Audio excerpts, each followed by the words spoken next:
महाकारुणिक भगवान गौतम बुद्ध जी के चरणों में कोटि कोटि नमन करती हूँ। बोधिसत्व बाबा साहेब जी के चरणों में कोटि कोटि नमन करते हुए आप सभी को मेरा गर्व से नमो बुद्धाय, जय भीम।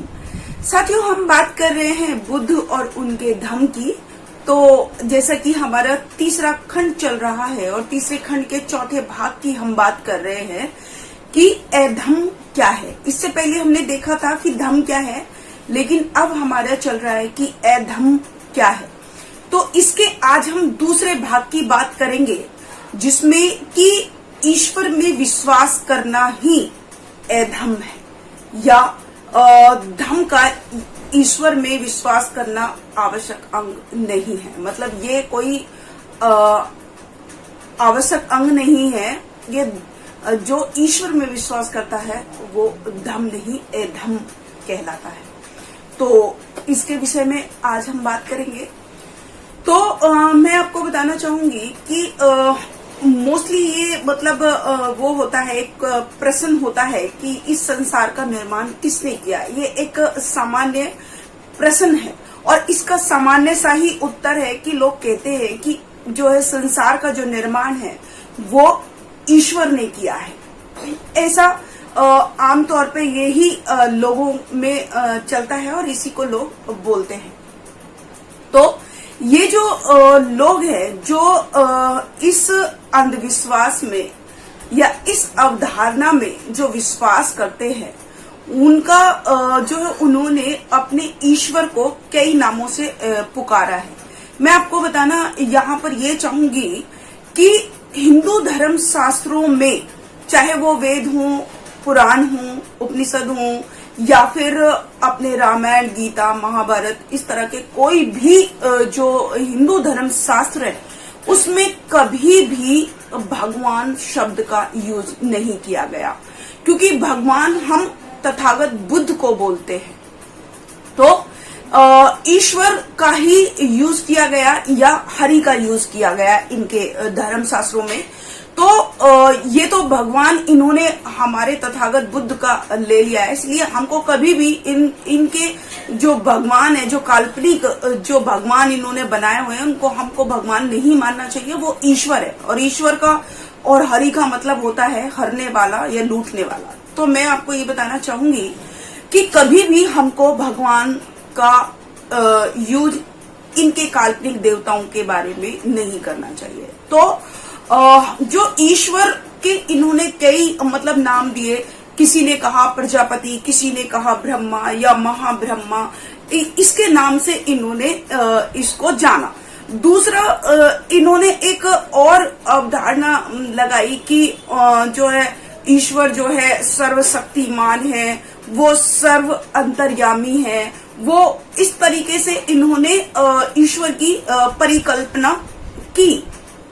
और एक और कल्पना उन्होंने की, उसके ईश्वर के इन्होंने नैतिक गुण भी बताए। नैतिक गुण जैसे कि वो भला करने वाला है, वो न्यायी है, मतलब न्याय करने वाला है, और वो करुणा करने वाला है। इस तरीके से इन्होंने ईश्वर के कुछ नैतिक गुण भी बताए। लेकिन ये बिल्कुल कल्पना ही है, क्योंकि अब ये तो इन्होंने बोल दिया कि इन्होंने सारी चीजें ये बता दी, लेकिन अब प्रश्न पैदा होता है कि क्या तथागत बुद्ध ने भी ईश्वर के अस्तित्व को स्वीकार किया? प्रश्न यहाँ है। तो इसका उत्तर है कि नहीं, तथागत बुद्ध ने कभी भी ईश्वर के अस्तित्व को स्वीकार नहीं किया। और इसके कई आधार है, बहुत सारे आधार है और बहुत सारे तर्क है, जिनके आधार पर तथागत बुद्ध ने इनके ईश्वर के अस्तित्व को स्वीकार नहीं किया। अब क्योंकि वो कहते हैं कि क्या ईश्वर को कभी किसी ने देखा है? तो उत्तर आता है नहीं। तो जब ईश्वर को किसी ने नहीं देखा तो वो अदृश्य है, यानी कि जो किसी ने देखा ही नहीं, जिसका किसी के साथ आमना सामना हुआ ही नहीं। तो तथागत बुद्ध ये कहते हैं कि जब ईश्वर को किसी ने देखा नहीं और ना ही किसी ने ये सिद्ध किया है कि इस पूरे संसार का जो निर्माण है वो ईश्वर ने किया है, ये भी किसी ने सिद्ध नहीं किया, ये भी किसी ने नहीं बताया। तो अब प्रश्न कहाँ है कि जब ईश्वर को किसी ने देखा नहीं और ना ही कोई ये सिद्ध कर पाया कि इस संसार को का निर्माण जो है ईश्वर ने किया, क्योंकि तथागत बुद्ध मानते हैं कि इस संसार का निर्माण नहीं हुआ, इस संसार का विकास हुआ है। तो ऐसा तथागत बुद्ध मानते हैं। और जो भी लोग ईश्वर पे आधारित जो धर्म है उनको जो मानते हैं वो निराधार कल्पना है, वो एक कल्पना पर आश्रित है, और जो कल्पना पर आश्रित है उसका कोई लाभ नहीं है, उसको मानने का कोई लाभ नहीं है। ये तथागत बुद्ध कहते हैं। और वो कहते हैं कि इससे सिर्फ अंधविश्वास उत्पन्न होता है, क्योंकि अगर हम ईश्वर की कल्पना को अगर हम मानते हैं या हम अगर ऐसा मानते हैं कि ईश्वर ने इस संसार को बनाया, तो वो केवल एक अंधविश्वास उत्पन्न करता है, क्योंकि ईश्वर को किसी ने देखा नहीं, किसी ने ये सिद्ध नहीं किया कि इस संसार का निर्माण जो है ईश्वर ने किया है। तो ऐसे जो भी कल्पनाओं के आधार पर जो धर्म, मतलब ईश्वर के आधार पर जो आधारित है धर्म, वो सब के सब कल्पना पर आधारित है, उससे सिर्फ अंधविश्वास पैदा होता है। अब तथागत बुद्ध ने इसी प्रश्न पर संतोष नहीं कर लिया। उन्होंने इस प्रश्न के विभिन्न मतलब प्रकारों पर उन्होंने विचार किया, और उन्होंने विचार जब किया तो उन्होंने इसके कई आधार बताए, जिससे कि उन्होंने ईश्वर के अस्तित्व को अस्वीकार किया। उन्होंने कहा कि जो ईश्वर का जो अस्तित्व है वो सत्य पर आधारित नहीं है, वो झूठ पर आधारित है। और ये बात उन्होंने दो ब्राह्मण थे जिनका नाम था बासेट और भारद्वाज, इन दोनों से जब वो संवाद कर रहे थे तो वो उन्होंने स्पष्ट भी कर दिया था कि ईश्वर का जो अस्तित्व है वो असत्य पर आधारित है, वो सत्य नहीं है। लेकिन बासेट और भारद्वाज, इन दोनों में विवाद खड़ा हो गया, और विवाद खड़ा हो गया तो उनके सामने प्रश्न आया कि जो मुक्ति का जो मार्ग है, उसका सच्चा मुक्ति का जो मार्ग, मतलब मुक्ति की तरफ जो ले जाने वाला मार्ग है, वो झूठा कौन सा है और सच्चा कौन सा है। उनके अंदर ये विवाद उत्पन्न हो गया। अब एक बार जो है तथागत बुद्ध अपने महान भिक्खु संघ के साथ कौशल जनपद में मनसाकत नगर में अचिरवती नदी के अम्बवन में विहार कर रहे थे, चारिका कर रहे थे। तो ये जो दोनों जो ब्राह्मण थे, जो वो था बासेट और भारद्वाज, वो भी मनसाकत नगर में ही रहते थे। तो जब उनको पता चला कि तथागत बुद्ध जो है यहाँ विहार में चारिका कर रहे हैं, तो वो उनसे मिलने गए। और जब मिलने गए तो उनसे अपने अपने दृष्टिकोणों को तथागत बुद्ध के सामने उन्होंने रखा। और जब तथागत बुद्ध के सामने सबसे पहले भारद्वाज ने अपना दृष्टिकोण रखा, उसने कहा कि तरुख नाम का जो ब्राह्मण था, मतलब तरुख का जो रास्ता है, जो उनका बताया हुआ मार्ग है, अगर हम उस मार्ग का अनुसरण करते हैं, क्योंकि उनका जो बताया हुआ मार्ग है वो सीधा है, जो कि आपको ब्रह्मा से मिला देता है, ये भारद्वाज ने कहा।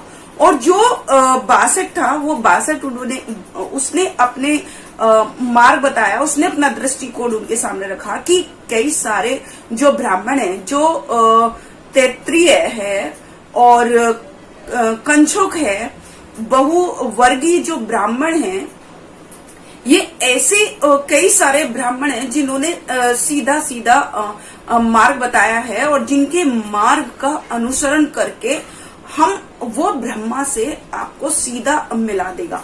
यानी कि उनके मार्ग का आप अनुसरण करते हैं तो आप सीधे ब्रह्मा से मिल सकते हो, या ब्रह्मा से वो सीधे आपको मिला देगा, जो मुक्ति का मार्ग उन्होंने बताया।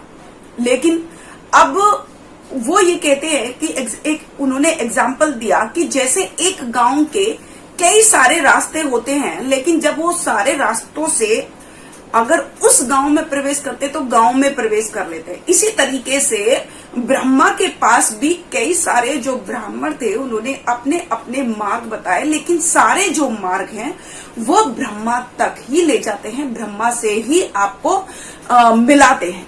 ये वो अपना दृष्टिकोण रखा। अब इन दृष्टिकोणों को सुनकर तथागत बुद्ध ने उनसे प्रश्न किया, क्या तुम्हारा ये कहना है कि ये जो सभी मार्ग हैं वो सही हैं? तो बासित कहता है कि हाँ, मेरा यही मानना है। फिर वो आगे कहते हैं कि जो तीनों वेदों के जो जानकार हैं, जो ब्राह्मण हैं, क्या उन्होंने कभी ब्रह्मा को देखा है? तो बासित कहता है कि नहीं, वास्तव में नहीं देखा। फिर तथागत बुद्ध आगे कहते हैं कि क्या जो तीनों वेदों के जो जानकार ब्राह्मण है, क्या उनके शिक्षकों ने या उनके गुरुओं ने कभी ब्रह्मा को देखा है? क्या उनका कभी आमना सामना हुआ है?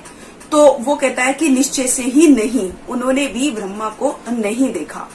तब तथागत कहते हैं, तो फिर तुम ये कैसे कह सकते हो जब किसी ने ब्रह्मा को देखा नहीं है, किसी का उनसे साक्षात्कार नहीं हुआ, तो फिर ब्राह्मणों की इस बात को सत्य कैसे मान सकते हो? वो आगे कहते हैं कि ये तो बिल्कुल ऐसा ही है जैसे अंधों की कतार है और जो आगे चल रहा है उसको भी नहीं दिखाई दे रहा, जो बीच में चल रहा है उसको भी नहीं दिखाई दे रहा, और जो पीछे चल रहा है उसको भी नहीं दिखाई दे रहा है। तो ये बिल्कुल ब्राह्मणी जो कथन है ये बिल्कुल अंधा है, जिसमें ना आगे वाला देख पा रहा है, ना पीछे वाला देख पा रहा है, ना पीछे वाला देख पा रहा है। ये सिर्फ ब्राह्मणी हास्यप्रद है, तथागत बुद्ध कहते हैं, और ये शब्दों का अंबार है, ये केवल व्यर्थ की बातें हैं, इसमें कुछ भी सत्य नहीं है। ये तथागत बुद्ध कहते हैं, और वो कहते हैं कि ऐसा मान लिया जाए, कभी ऐसा हुआ है कि तुम्हें मतलब किसी भी व्यक्ति को एक ऐसी स्त्री से प्रेम हो गया हो जिसको वो जानता ना हो, जिसको उसने कभी देखा ही ना हो, तो अगर बासित तुम क्या सोचते हो इसके बारे में? तुमसे अगर कोई पूछे कि हे मित्र, इस सुंदर स्त्री को तुम प्रेम करते हो या तुम उसको चाहते हो, क्या तुमने उसको देखा है? तुम बता कि वो कौन है, तुम बताओ कि वो कौन है, वो किस कुल की है, वो ब्राह्मण है, वो क्षत्रिय है, या वो वैश्य है, या वो शूद्र है? तो तुम बताओ। यदि तुमने उसको देखा ही नहीं तो तुम उसके बारे में क्या उत्तर दोगे? फिर तथागत बुद्ध कहते हैं कि ये जो तथाकथित जो बात है, जो ब्रह्मा जो है रचयिता है, इस संसार का ब्रह्मा रचयिता है, तो इसके बारे में तथागत बुद्ध 62 और जो भारद्वाज जो दोनों ब्राह्मण थे उनको समझाते हुए और तर्क रखते हुए अपनी बात को आगे कहते हैं कि जिस ब्रह्मा को तुम रचयिता मान रहे हो, वो मान लिया इस संसार में सबसे पहला व्यक्ति है, और उसी व्यक्ति ने उसने ही अपने आप को ब्रह्मा मान लिया, उसने ही अपने आप को रचयिता मान लिया, उसने ही इस पूरी सृष्टि का रचयिता मान लिया, उसने ही अपने आप को ये मान लिया कि जितने भी आगे आने वाले समय में जितने भी लोग आएंगे उन सब का मैं पिता हूं। उसने ही ये सब कुछ मान लिया कि जितने भी इस संसार में आगे जो भी चीजें पैदा होंगी उन सब का रचयिता मैं ही हूं, ऐसा उसने मान लिया। लेकिन अगर ऐसा उसने मान लिया तो क्योंकि जो अभी इस वक्त जो है और जो आने वाले समय में अगर उन सब का रचयिता वो उसने अपने आप को मान लिया कि मैं ही ब्रह्मा हूं, मैं ही इन सब का रचयिता हूं। लेकिन फिर आगे आप कहते हो कि वो सर्वशक्तिमान है। अगर वो सर्वशक्तिमान है तो फिर तो किसी भी व्यक्ति को काम करने की जरूरत ही नहीं पड़ेगी, फिर तो कोई कारण ही नहीं है काम करने का। फिर इस संसार में और लोगों को पैदा करने का या और लोगों को आने का फिर तो कोई मतलब ही नहीं रहता, फिर कोई प्रयोजन ही नहीं कि कोई भी व्यक्ति पैदा हो, क्योंकि वही सर्वशक्तिमान है। फिर तो किसी काम को करने का कोई फायदा ही नहीं है। तो ये तथागत बुद्ध कहते हैं। फिर आगे तथागत बुद्ध अपने तर्क में कहते हैं, अपना चौथा तर्क वो कहते हैं कि अगर तुम उसको ये कहते हो कि वो सर्वज्ञ सर्वव्यापी है या अंतर्यामी है, तो यदि तुम ऐसा मानते हो तो फिर अगर ऐसा है तो वो सभी जितने भी यहाँ पर संसार में जो लोग हैं उनके बारे में क्यों नहीं जानता? फिर इस संसार में अत्याचार क्यों है? फिर इस संसार में दुख क्यों है? फिर इस संसार में जो संसार के जो लोग हैं वो इतने दुखी क्यों हैं? इतना मतलब हर चीज अनित्य क्यों है? अगर वही सब कुछ है, यदि वही सब सर्व शक्तिमान है, तो फिर यहाँ पर सारी चीजें अस्थिर क्यों है? यदि वो स्थायी है, यदि वो अपरिवर्तनशील है, यदि वो सर्वज्ञ है, तो फिर यहाँ पर उसकी बनाई हुई चीजें अस्थिर क्यों है? फिर यहाँ पर जो सभी पदार्थ हैं, जो सभी वस्तुएं हैं, वो अनित्य क्यों है? यानी कि वो परमानेंट क्यों नहीं है? अगर वो अपरिवर्तनशील है तो फिर यहाँ की सारी चीजें परिवर्तनशील क्यों है? तो ये तथागत बुद्ध उनसे तर्क करते हैं। फिर आगे वो कहते हैं, यदि तुम ऐसा मानते हो कि वो न्याय करने वाला है, तो अब फिर इस संसार में इतना अन्याय क्यों है? फिर इस संसार में इतना शोषण क्यों है? फिर यहाँ पर इस संसार में इतना दुख क्यों है? अगर वो अन्याय करने वाला है, यदि वो करुणा वाला है, तो फिर इस संसार के सभी लोगों को दुख क्यों है? करुणा क्यों नहीं है उनके पास? उनके सभी दुखों को क्यों नहीं दूर किया? यदि वो सब कुछ करने वाला है, यदि उसने ही सृष्टि का निर्माण किया है, यदि वही सबका पिता है, यदि उसने ही सबको बनाया है, तो फिर उसको क्यों नहीं लोगों के दुखों का मतलब पता? क्यों नहीं वो इनके दुखों को दूर कर देता? तो ऐसा तर्क वो एक तर्क देते हैं, दो तर्क देते हैं, तीसरा देते हैं, चौथा देते हैं, और वो उनसे सवाल करते हैं, तर्क के माध्यम से वो करते हैं। और वो तर्क करते थे, हर चीज का वो तर्क देते थे, इसीलिए तथागत उनको कहा गया। तो तथागत बुद्ध ने ये कहा, और तथागत बुद्ध आगे कहते हैं कि ये जो ब्रह्मा है, ये विनाश के लिए मतलब बनाया है, ये इनकी तथाकथित कल्पना के आधार पर बनाया है, और इस संसार में दुख जो है इसी वजह से है, ये दुख के लिए ये पूरा जो है संसार बनाया है। तो हम उसको किसी भी तरीके से उसको सत्य नहीं मान सकते, उसको सर्वशक्तिमान नहीं मान सकते, उसको सर्वज्ञ नहीं मान सकते, उसको न्यायी नहीं मान सकते, उसको करुणामयी नहीं मान सकते, क्योंकि अगर वो उसमें ये सभी चीजें होती, यदि वो सृष्टि का निर्माण करता, तो इस संसार के किसी भी व्यक्ति को दुख नहीं होता, और इस संसार के किसी भी व्यक्ति को इतना दुखों का, इतना अत्याचार का, इतना शोषण का, इतना पीड़ित जो वो है, वो सारे दुखों से मुक्ति पा जाता। इसलिए तथागत ने कहा कि तुम्हारा जो ब्रह्मा है वो परम अन्यायी है, जो मनुष्य के अंदर सुख दुख पैदा करता है, जो उनसे अकुशल और कुशल कार्य कराता है। यदि वो उनसे ऐसा अकुशल कार्यों को कराता है तो वो खुद भी अकुशल कार्यों से कलंकित है, वो खुद भी इन सारे जो अकुशल कार्य हैं उनसे तो कलंकित है ही, और वो अंधा भी है, वो अन्यायी नहीं है, वो करुणा में नहीं है। और फिर बुद्ध आगे कहते हैं कि जो भी मतलब इन चीजों में जो विश्वास करता है, क्योंकि तथागत बुद्ध का जो धम्म का जो केंद्र था वो यही था कि वो ईश्वर और मनुष्य के बीच संबंध स्थित नहीं था। उनका जो केंद्र था वो ये था कि मनुष्य और मनुष्यों के बीच में संबंध स्थित करना ही उनके धम्म का सार था। तथागत बुद्ध इसको धम्म मानते हैं कि वो दूसरों को ऐसी शिक्षा दे, दूसरे मनुष्य को ऐसी शिक्षा दे ताकि किसी को दुख ना पहुंचे, और वो सभी जो लोग हैं वो प्रसन्न रहे, खुश रहे।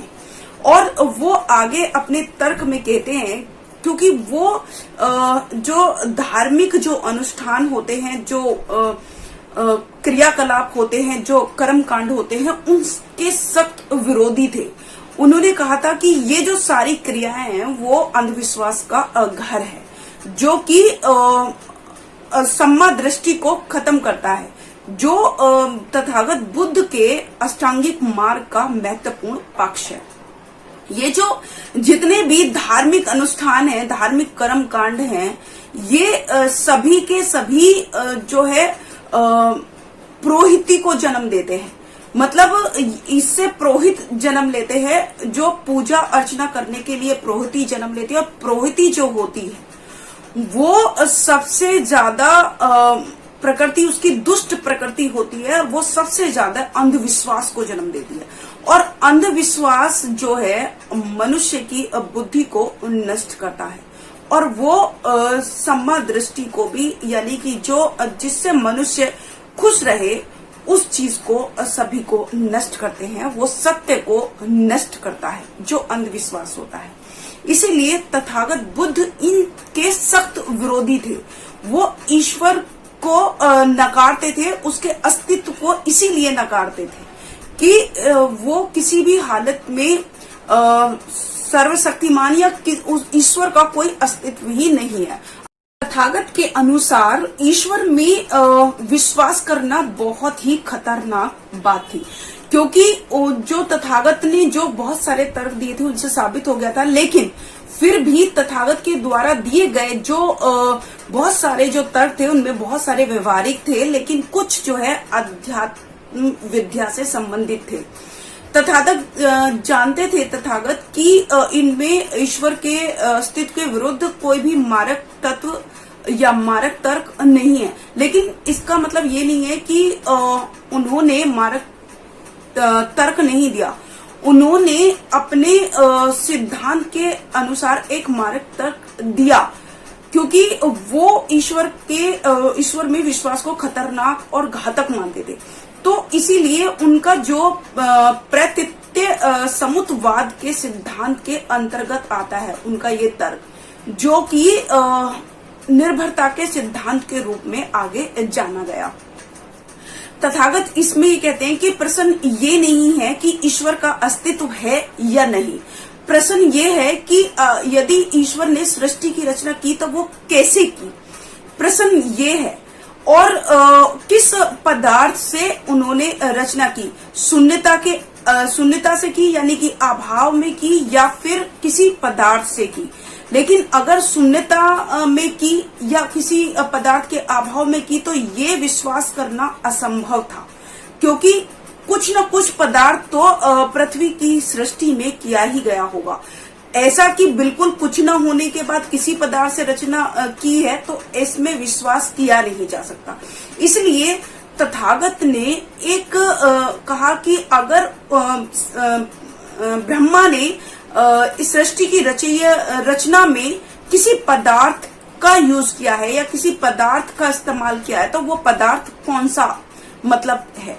अगर उसने सृष्टि की रचना में किसी पदार्थ का इस्तेमाल किया है तो वो पदार्थ उससे पहले है, यानी कि ब्रह्मा से पहले है, तो उसको इस रूप में मतलब उसको सृष्टि का रचयिता नहीं कहा जा सकता, क्योंकि उससे पहले जो पदार्थ जो बनाया उसका रचयिता भी तो कोई ना कोई होगा ही।